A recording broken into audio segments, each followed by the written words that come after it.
Excellent début de journée à vous à l'écoute de RFI. Il est 6h30 à Paris, 5h30 à Libreville et à Kinshasa.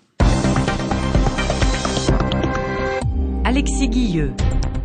Bonjour à tous. À la une, l'homme africain est plus que jamais dans l'histoire. Manuel Valls est à Dakar et a débuté sa visite officielle par une pique à Nicolas Sarkozy, un déplacement du Premier ministre français au Sénégal où sera abordé plusieurs questions comme la sécurité et les partenariats économiques. Plus que quelques heures d'attente au Gabon, la Cour constitutionnelle doit valider ou non la réélection d'Ali Bongo. Elle doit théoriquement se prononcer dans la journée après le recomptage hier des procès-verbaux de l'élection. Au sommaire également la République démocratique du Congo et le procureur de la République qui demande que les auteurs et les complices des violences du début de semaine soient arrêtés. Le gouvernement et le rassemblement de l'opposition s'accusent mutuellement d'être responsables de ces affrontements meurtriers.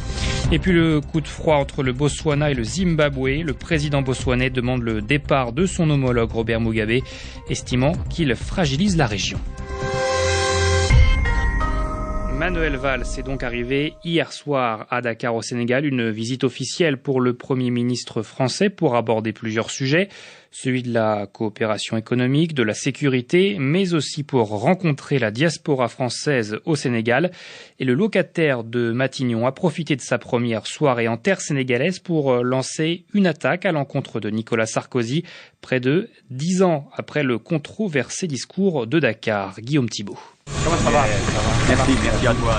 Protocole oblige, c'est le Premier ministre Mohamed Boun Abdallah Dionne qui a accueilli Manuel Valls sur le tarmac. Les deux hommes se connaissent bien, se tutoient, 15 minutes de tête-à-tête à huis clos, puis direction la résidence de l'ambassadeur de France. Devant 600 invités, Manuel Valls lance une pique à Nicolas Sarkozy et revient sur sa sulfureuse déclaration de 2007. L'homme africain n'est pas assez rentré dans l'histoire. Je crois profondément que l'homme africain est plus que jamais dans l'histoire. Manuel Valls répond aussi à Macky Sall. Il y a 10 jours, le président sénégalais a appelé les élites des États occidentaux à tout faire pour éviter les amalgames entre islam et terrorisme. Et je veux d'ailleurs saluer la justesse et la hauteur des mots du président Macky Sall, appelant les Sénégalais à rejeter ceux qui voudraient nous conduire à un conflit de civilisation. Alors que le débat sur les accords de partenariat économique entre les pays d'Afrique de l'Ouest et l'Europe déchaîne les passions, Manuel Valls a prôné cette relation économique. Le destin de l'Europe et de l'Afrique doit se jouer ensemble, sur un pied d'égalité. Sans citer les États africains où l'instabilité politique règne, Manuel Valls a enfin vanté la démocratie sénégalaise. Le Sénégal est un pôle de stabilité, un pays qui montre l'exemple. Et c'est important parce que c'est la démocratie qui est aujourd'hui attaquée. Guillaume Thibault, Dakar, RFI. Le Gabon est suspendu à la décision de la Cour constitutionnelle. C'est théoriquement aujourd'hui que cette dernière doit valider ou non la réélection d'Ali Bongo lors de la présidentielle. Les résultats proclamés par la commission électorale à la fin du mois d'août avaient généré des émeutes, notamment à Libreville. Et Jean Ping, le principal rival du président sortant, avait alors déposé un recours.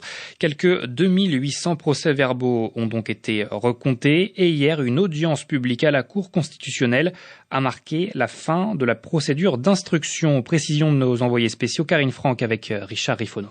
Pendant plus d'une heure et demie, le juge rapporteur a égrené les arguments et les contre-arguments des deux camps. Un rapport très long, a conclu la présidente de la Cour dans un sourire. Puis les avocats des deux parties ont fait leurs observations. Celui de Jean Ping, tout d'abord, venu avec des piles de procès-verbaux. Il se plaint de l'opacité de la procédure et de l'absence de confrontation des PV. Il estime que l'analyse du rapporteur n'est pas suffisante. Puis au tour de l'avocat d'Ali Bongo, « Vous êtes le médecin de ce pays », lance-t-il en s'adressant à la présidente de la Cour, et de brandir lui aussi des PV, avant de s'exclamer « Il n'y a pas un droit électoral pour une province et un droit électoral pour les autres ». Quant au ministère public, il propose que la Cour accepte un recomptage, mais pour l'ensemble du pays, l'affaire est à présent mise en délibéré. Puis la présidente Marie-Madeleine Boransouo a eu cette phrase importante. En principe, la décision pourrait être rendue lors de l'audience du 23 septembre, mais je demande au greffier de communiquer la date et l'heure exacte au conseil des deux parties. Une phrase ambiguë. En principe aujourd'hui, mais peut-être pas. Karine Franck, Libreville, RFI. 50 morts et 77 blessés, c'est le bilan humain provisoire avancé par le Haut Commissariat des Nations Unies aux droits de l'homme après les violences du début de semaine en RDC. Les autorités congolaises font état de 32 morts. Le gouvernement et le rassemblement de l'opposition s'accusent mutuellement d'être responsables de ces violences qui ont émaillé à Kinshasa depuis le début de la chargé d'arrêter tous les suspects des événements de lundi et mardi, des interpellations qui visent aussi bien les auteurs et les complices, c'est-à-dire les organisateurs et ceux qui ont financé ces manifestations, selon les mots du procureur général de la République. Des propos qui font réagir Maître Georges Kapiamba, le président de l'ACAJ, l'association congolaise pour la justice. Il y a un certain nombre de choses qui nous gênent, notamment le fait qu'il ait précisé que les 10 auteurs et complices se recruteraient dans les rangs de l'opposition. Si ce n'est qu'un début d'une enquête, ces personnes jouissent de la présomption d'innocence, notamment le fait qu'il ait déjà annoncé l'interdiction de voyage aux personnes dites ou considérées comme auteurs et complices. Donc il s'agit là déjà d'une mesure qui nous paraît être irrégulière, qui est déjà prise parce que on ne peut pas de manière collective comme ça prendre une pareille mesure. Nous avons entendu M. le procureur général dire qu'il va les sanctionner, que je veux les sanctionner. Mais nous savons qu'au regard des lois congolaises, le parquet ne sanctionne pas. Le parquet est un organe de poursuite. Donc cela nous fait croire qu'il a déjà une décision derrière sa tête, celle qui consisterait à arrêter l'ensemble des membres de l'opposition regroupés au sein du rassemblement afin de les réduire au silence et ainsi penser mater toute la revendication qui vise le respect de la Constitution et l'organisation des élections dans les délais constitutionnels. Maître Georges Kapiamba, le président de l'ACAJ, au micro de Sonia Rollet, a noté qu'un nouveau bouclage de quartier a eu lieu à Kinshasa. Il s'agit du camp Kabila. La police n'a pas encore de bilan, mais assure que des armes ont été saisies et des criminels appréhendés. Ce camp abrite des policiers, des militaires et des familles. Certains enfants seraient accusés d'avoir pillé des biens et de venir trouver refuge au camp Kabila. C'est dans ce climat que doit théoriquement reprendre le dialogue politique aujourd'hui en RDC. Des discussions auxquelles ne participe plus la conférence des évêques et la nouvelle dynamique de la société civile. Et puis, la Voix des Sans-Voix a également annoncé la suspension de sa participation au dialogue en raison des violences du début de semaine. L'organisation appelle à un dialogue plus représentatif de la sphère politique du pays. Cette idée d'un dialogue davantage inclusif, partagé par le président d'exercice de l'Union africaine, le chef de l'État tchadien Idriss Déby a exprimé sa préoccupation vis-à-vis des événements de lundi et de mardi à Kinshasa et appelle à un large consensus sur la question de l'organisation et de la tenue des élections. C'est une sortie qui crée des remous en Afrique australe. Le président du Botswana appelle Robert Mugabe à se retirer du pouvoir. Le président du Zimbabwe est déjà décrié dans son pays avec ses manifestations quasi hebdomadaires depuis plusieurs semaines. Et maintenant, il est donc lâché par le président de l'État voisin, Ian Khama, qui dirige le Botswana. Il estime que Robert Mugabe est devenu une source d'instabilité dans la région. Depuis Johannesburg, les précisions d'Alexandra Branjon. Le Zimbabwe est devenu un problème, un poids pour la région. C'est l'avis du dirigeant botswanais Ian Khama qui appelle son homologue Robert Mugabe à quitter le pouvoir. Pour le président Khama, Mugabe aurait dû partir il y a longtemps. Il y a suffisamment de gens compétents, dit-il, pour reprendre les commandes. Il est évident qu'à son âge et vu l'état du pays, il n'est plus vraiment capable d'assurer le leadership qui pourrait faire sortir le Zimbabwe de cette situation. De toute façon, mon opinion a toujours été que 10 ans à la tête d'un gouvernement ou de n'importe quelle organisation, c'est vraiment un maximum. Rarement un dirigeant de la région s'est permis des critiques aussi directes. Est-ce un signe de l'exaspération grandissante des pays voisins? Les 15 dernières années de déclin économique au Zimbabwe ont certes eu un impact sur la région, avec notamment des centaines de milliers de Zimbabwéens cherchant du travail dans les pays voisins. Plus de 100 000 au Botswana, selon le président Khama, près de 3 millions en Afrique du Sud. Les dirigeants craignent-ils que ce nouveau mouvement de contestation au Zimbabwe ne soit la goutte d'eau qui fasse déborder le vase? Alexandra Branjon, Johannesburg, RFI. En Afrique du Sud, le gouvernement dénonce des éléments marginaux et solitaires responsables des heurts qui ont lieu depuis plusieurs jours sur les campus du pays. Les autorités dénoncent des actes de hooliganisme nés de l'annonce d'une augmentation des frais de scolarité pour l'année 2017. Au Kenya, les islamistes Shebab ont attaqué un poste de police à proximité de la frontière avec la Somalie. Un djihadiste a été tué, plusieurs blessés. Selon la police kenyane, 4 forces de l'ordre ont été blessées et 2 autres ne répondent plus à l'appel. Des aliments de mauvaise qualité et des prix qui ne cessent d'augmenter. La situation alimentaire dans le sud de Madagascar est devenue critique, selon le président malgache qui s'exprimait hier à la tribune de l'Assemblée générale des Nations unies à New York. Un rapport aux conclusions alarmantes a même été remis aux autorités de la Grande Île par une mission d'observation. Situation humanitaire donc critique à cause d'épisodes de sécheresse qui se prolongent dans la région. Face au manque de mesures structurelles, les habitants... Dans cette petite case de 5 mètres carrés au village d'Ankurakouz, 2 assiettes, une marmite et un baluchon d'habits traînent sur le sol en terre rouge et c'est tout.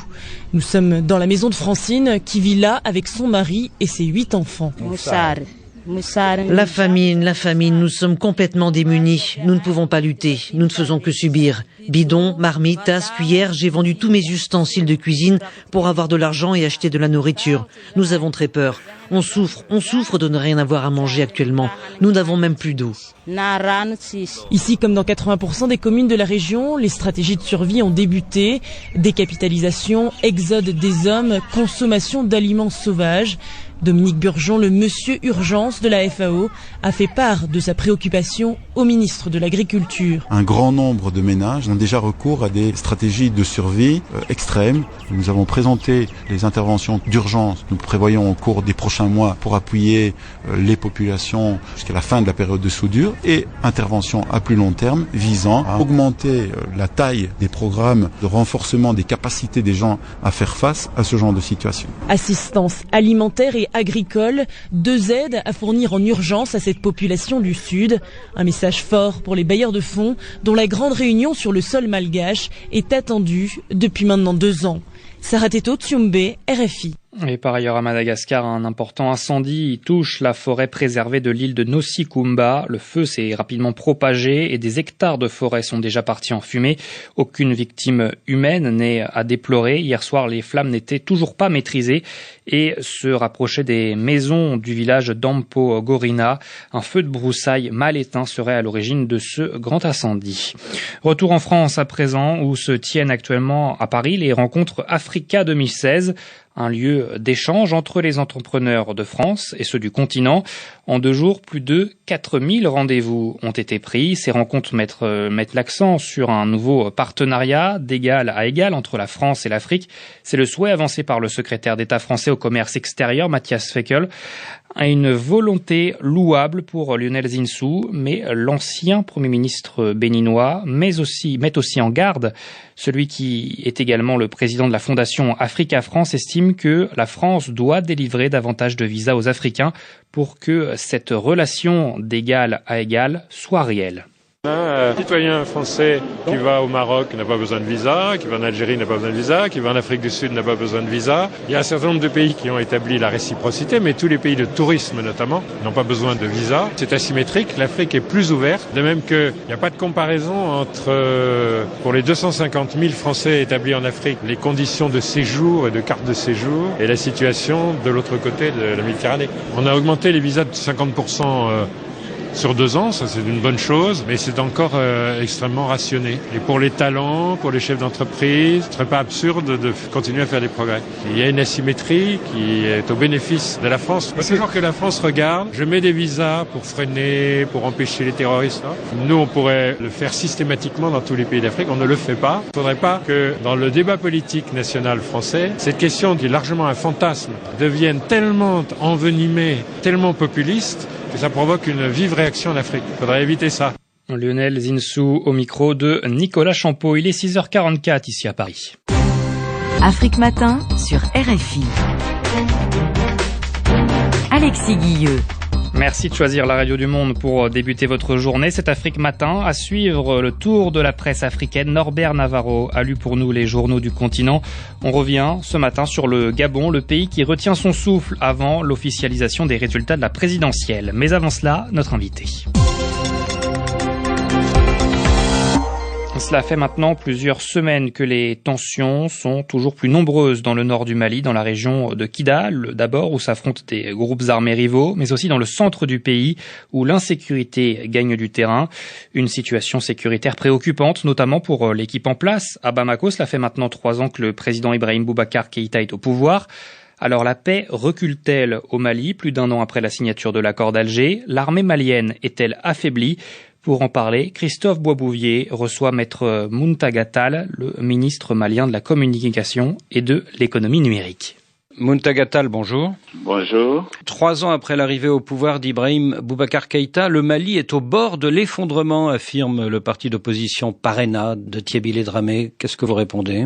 Écoutez, je n'entends pas répondre à un pamphlet ni à un pamphlétaire, mais simplement, il est vrai que le Mali vient de loin. Il y a quelques années, nous n'avions, pour ainsi dire, pas d'armée.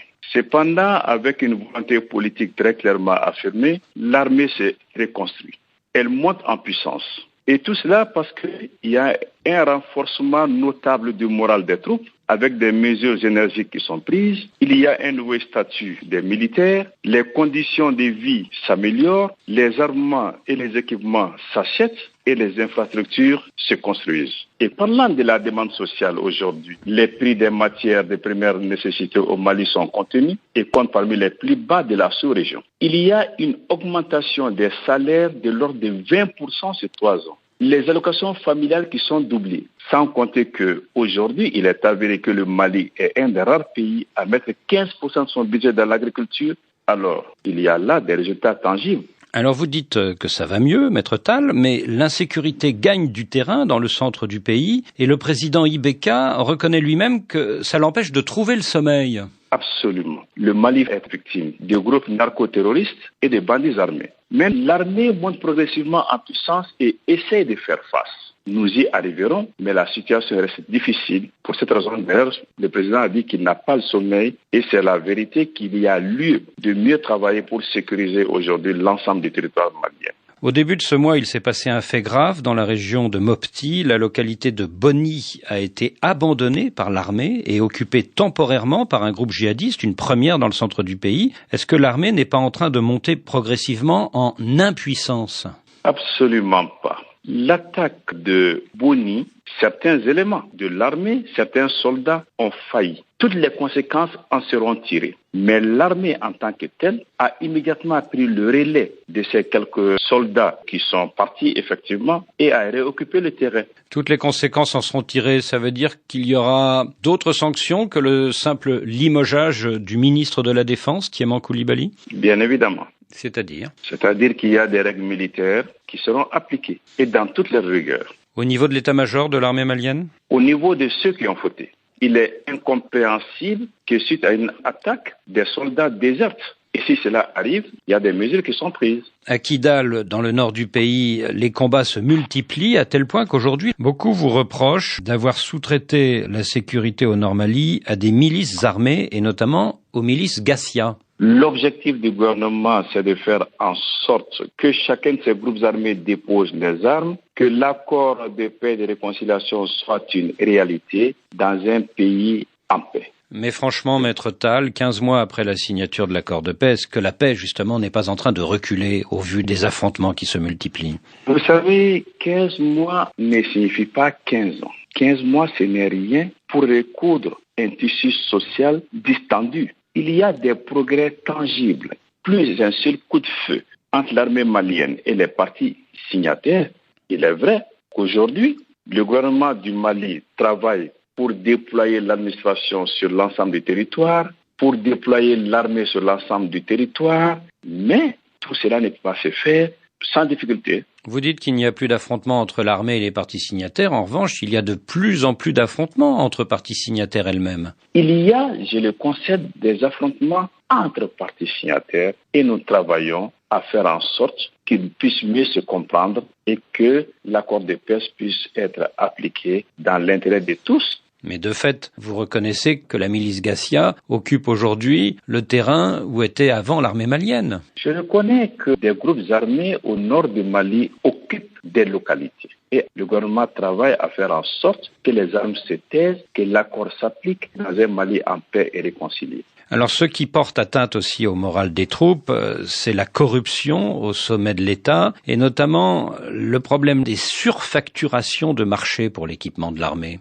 Non, c'est un disque absolument rayé. Vous savez que toutes les attaques et les critiques qui ont été formulées ont été sur la base des rapports de partenaires du Mali. Depuis, des actions vigoureuses ont été menées pour lutter contre la corruption. Et pour tous les cas qui ont été dénoncés, la justice a été saisie. Il faut un choc de gouvernance, disent les phares de l'opposant Modibo Sidibé, qui appellent à une grande concertation nationale pour refonder les institutions maliennes. Vous savez, cette demande de conférence nationale aujourd'hui, qui rappelle pour certains nostalgiques 1991, n'est pas à l'ordre du jour. Le président de la République a été élu et bien élu. Alors, demander une conférence nationale en tant qu'acte fondateur aujourd'hui n'est ni démocratique ni républicain.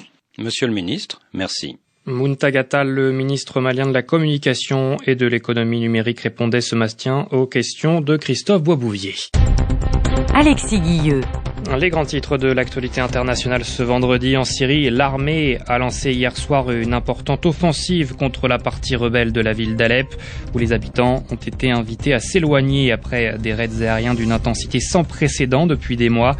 Parallèlement, à New York, la réunion internationale pour tenter de relancer le processus diplomatique a visiblement échoué. Le ministre russe des Affaires étrangères, Sergei Lavrov, estimant qu'il ne s'y était rien passé.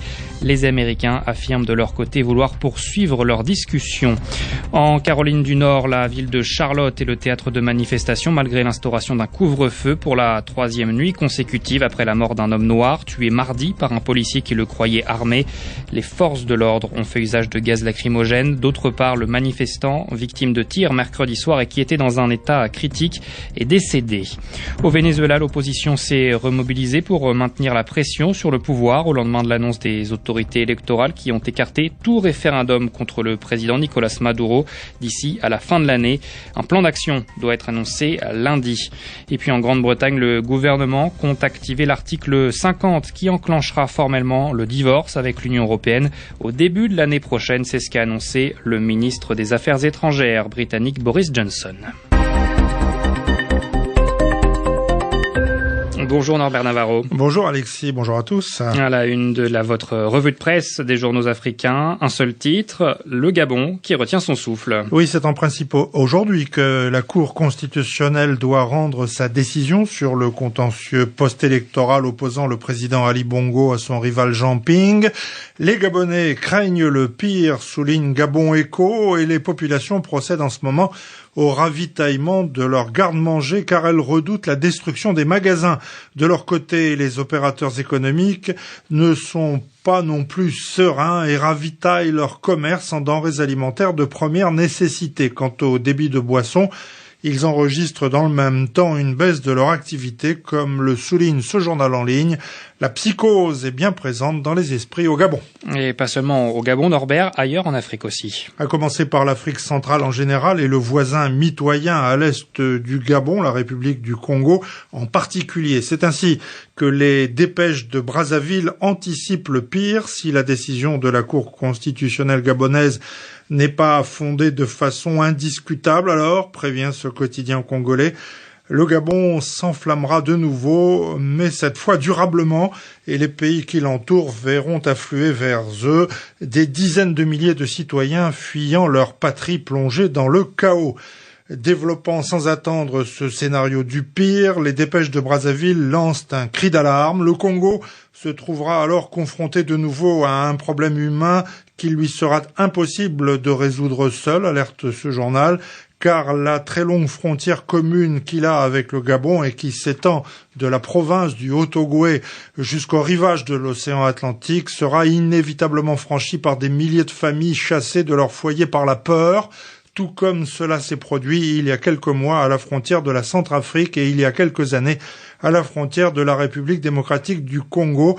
Le Congo verra affluer vers son territoire une masse humaine en quête de paix, s'alarme le confrère brazzavillois. Un comble à ses yeux, alors que la communauté internationale réunie pour la 72e Assemblée générale des Nations unies se demande comment gérer le flux des migrants qui tentent de gagner l'Europe. Or, pour les dépêches de Brazzaville, le pire se produise à nos portes est probable, énonce encore ce quotidien congolais. Vive inquiétude également en Afrique de l'Ouest, Norbert. Oui, au Burkina Faso, l'observateur Palga n'écrit pas autre chose en estimant lui aussi en effet que c'est un vendredi de tous les dangers qui s'annonce au Bongoland. Et selon ce confrère, il faut sans doute s'attendre à ce que le Gabon connaisse de nouveau des jours de tourmente dont on ne sait sur quoi ils peuvent déboucher. Crainte partagée par le quotidien burkinabé Le Pays, qui lance un avis de tempête sur Libreville. C'est le vendredi de tous les dangers pour le Gabon. Alors, quelle sera la décision de la cour de Libreville ? Pour ce journal ouagalais, la réponse est toute trouvée. Sans jouer au charlatan, l'on peut se risquer à dire que la victoire d'Ali Bongo Ondimba est actée. Le contraire, en tout cas, aurait de quoi scier le souffle, car dans l'histoire récente du continent, exception faite du Niger et plus récemment des Comores, aucune cour constitutionnelle n'a eu suffisamment de poigne pour remettre en cause l'élection des princes régnants, prophétise Le Pays. Toutefois, le pire n'est pas certain et Afrique Télégraphe fait un peu les maîtres Jacques ce matin, il faut bien en convenir, en lançant ce très fair-play slogan de circonstance que le meilleur gagne. La démocratie n'est possible qu'avec des hommes démocrates. Seul restera alors au candidat vaincu d'appeler le vainqueur pour le congratuler fraternellement. Après tout, il s'agit bien d'une affaire de famille, soupir manifestement sans trop y croire, Afrique Télégraphe. Merci Norbert Navarro pour cette revue de presse Afrique, revue de presse à retrouver et à réécouter comme tous les jours sur notre site internet. Vous connaissez l'adresse, c'est le www.rfi.fr. Une petite respiration et on retrouve le journal des sports.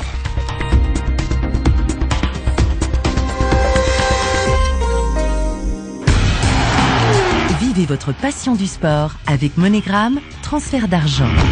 Les sports avec Thomas de Saint-Léger. Bonjour Thomas. Bonjour Alexis, bonjour à tous. Du football d'abord, les éliminatoires de la CAN 2017 à peine achevés. On se penche maintenant sur ceux de la Coupe du Monde 2018. Ce sera en Russie.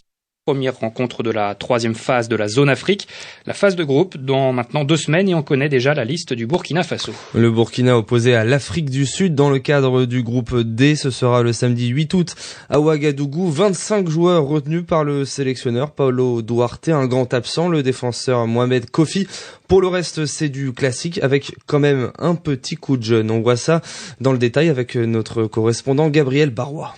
Une liste qui regroupe les cadres habituels que sont Jonathan Pitroapa, Charles Kabori, Bakary Koné, Bertrand et Alain Traoré et Aristide Bansé qui signent son retour. De jeunes joueurs comme Issouf Baro, Cyril Bayala ou Djibril Zidnaba, sélectionnés pour la première fois, prouvent bien que les étalons sont progressivement soumis à une politique de rajeunissement. Pour résoudre les problèmes défensifs qui s'imposent à lui, le technicien portugais a rétabli Steve Yago à son poste de latéral gauche et misera sur la reconversion d'Abdou Razak Traoré pour tenir efficacement le couloir droit. Alassane Sango et Robert Sankara sont également pressentis en défense, de même que Bano Diawara qui se confirme en attaque. Pour préparer efficacement le match contre les Bafana, les étalons rentrent en regroupement à Ouagadougou dès le 3 octobre. Gabriel Barois, Ouagadougou, RFI.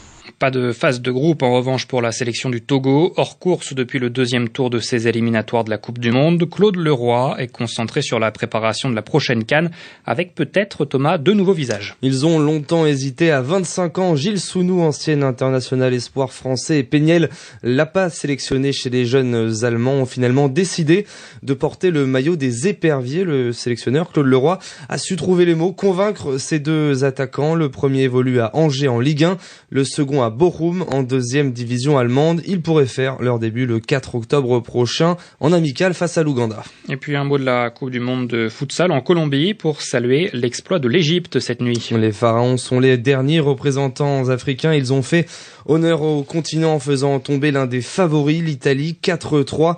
Les voilà qualifiés pour les quarts de finale de ce mondial. Ils affronteront l'Argentine dimanche pour une place dans le dernier carré pour les non-initiés. Le futsal, c'est tout simplement du football en salle. 4 joueurs de champ et un gardien de but par équipe. Merci pour la précision, Thomas de Saint-Léger, pour ce journal des sports. Dans 20 secondes maintenant, un nouveau journal sur la radio du Monde. Belle journée à vous. Le journal des sports Afrique vous a été proposé par MoneyGram Transfert d'argent. Plus de 30 000 points de vente MoneyGram à votre service partout en Afrique. MoneyGram, le lien qui vous rapproche.